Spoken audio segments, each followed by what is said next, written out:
G'day ladies and gents, and welcome back to War Thunder with Mags, and welcome aboard the new Japanese J1N1 twin-engined heavy fighter. So the J1N1 is an amusing little beast. Rank 1, battle rating 2.0, giving her a battle range of 1 to 3.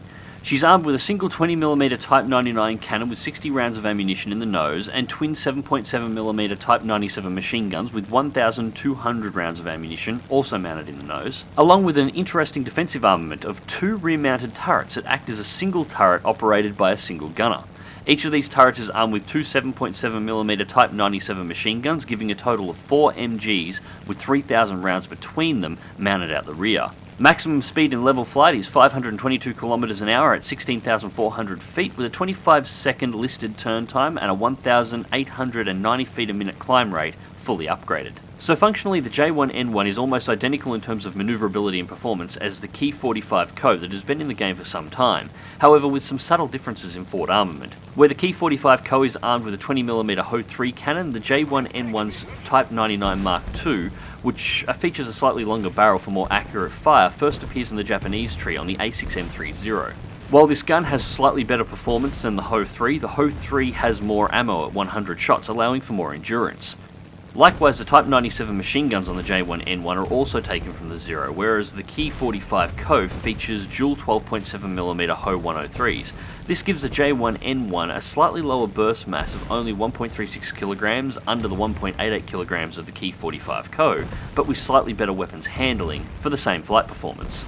That all being said, let's be honest, the real interesting part of this aircraft is in those turrets in the back, which is why in today's flight I'm going to be flying a little bit silly. My goal in today's flyout was to see exactly how much damage you could do with those rear turrets. 4 rearward-facing 7.7mm machine guns on a heavy fighter that's this manoeuvrable gives this aircraft as much firepower out the rear as most fighters at this battle rating have coming out the front. So in today's battle I'm going to be flying a little bit silly. I'm less interested in the forward firepower of the aircraft today and more in what it's capable of doing with those rear turrets. And as a result, while I'm going to engage anything that gets in front of my guns, I'm more interested in trying to get the aircraft that I'm engaging to get behind me. So, beginning a wide series of turns to engage this Hurricane. Now this Hurricane is easily capable of outmaneuvering me at pretty much any time it wants to. The J1N1 has some amazing maneuverability, as you can see right here, just popping the combat flaps and bringing the plane around, rolling and reversing. It is a really tight turning aircraft for its size. But the Hurricane is better, and I was hoping to try and get the Hurricane to turn onto my rear. But if it's going to keep preventing shots at the front, I'm going to continue engaging that way. So, more shots through, poorly aimed on my behalf there. Bring the guns back around.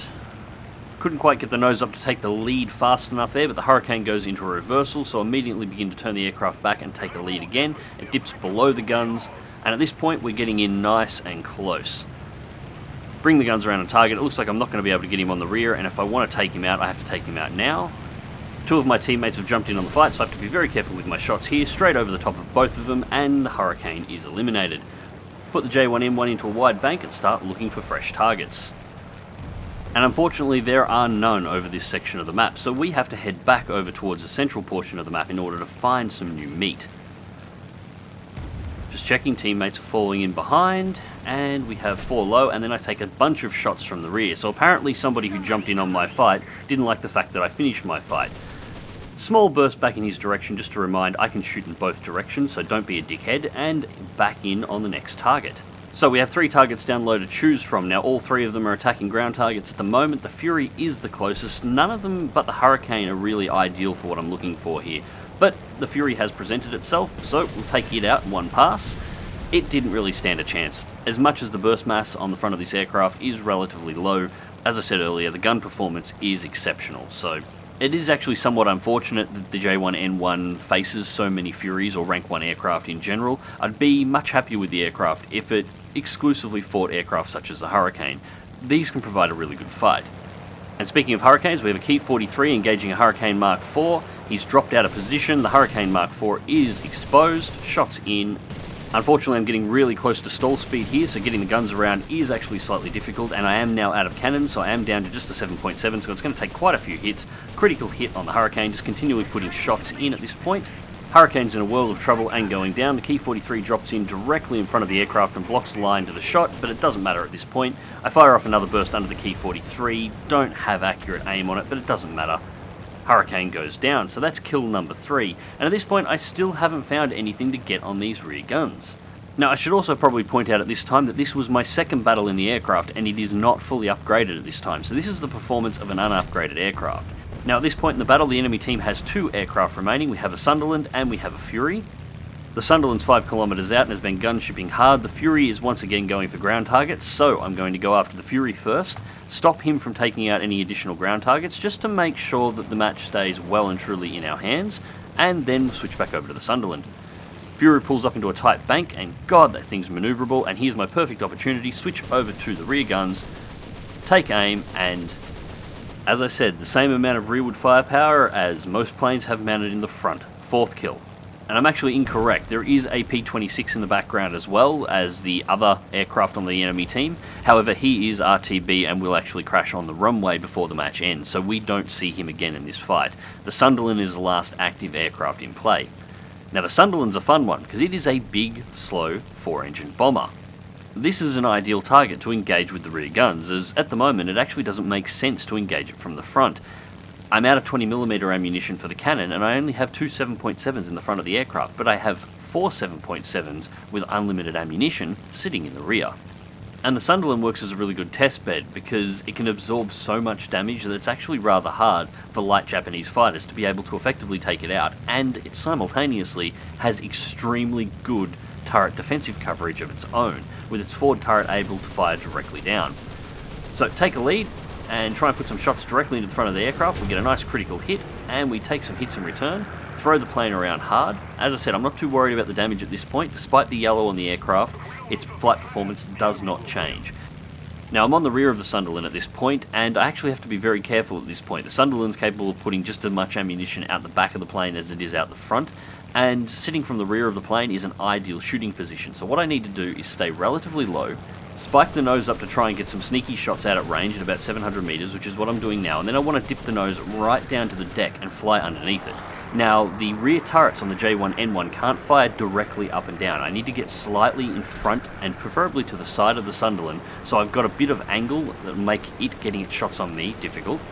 I'm taking more hits now. Now the flight modelling is starting to suffer just a little, but the plane is still surviving. I need to get a little bit further in, cut directly underneath, and I need to go a little faster. And there we go. Now I can start peppering the plane directly from underneath. Now I'm trying to put those shots into the wing root on the left-hand wing. Unfortunately, it's pulled itself out of range, so I need to cut back over at this point and do exactly the same thing again. Dip underneath the aircraft, get slightly in front of it and slightly off-center, and continue peppering that same wing. More shots in from the front guns while I've got the opportunity to do so. We got some good smoke coming off that right wing. We got some black. Quickly drop through the fire. I don't want to take any more ammunition into this plane if I can avoid it. Again, take the plane back to the deck. I'm starting to smoke heavily on the left engine at this point. As I said, Sunderlands are difficult for Japanese aircraft to engage, especially if you do not have cannons available. Unfortunately, I wasn't able to finish the job as the Key 43 came in and blew off the left wing, but good shot to him. Very, very, very nice kill. So the J1N1, it's a fun little aircraft. I'm not normally a fan of Japanese heavy fighters, but this one I actually quite like. And it's not a bad moneymaker either. This match brought in 37,000 credits, as well as the standard collection of awards, and 3,200 research points, which was enough to finalise the spade on the aircraft. So if you're looking for a nice, stress-free, low-tier moneymaker, this one might be a plane that's worth looking at. And as its battle rating is so low, you can unlock this aircraft in just a single match. Anyways, ladies and gents, I hope you enjoyed the video. Thank you very much for watching. Don't forget to leave a comment in the comment sections down below, and until next time, click like if you do, subscribe if you want to see more, fly smart, fly safe, and I'll catch you in the skies.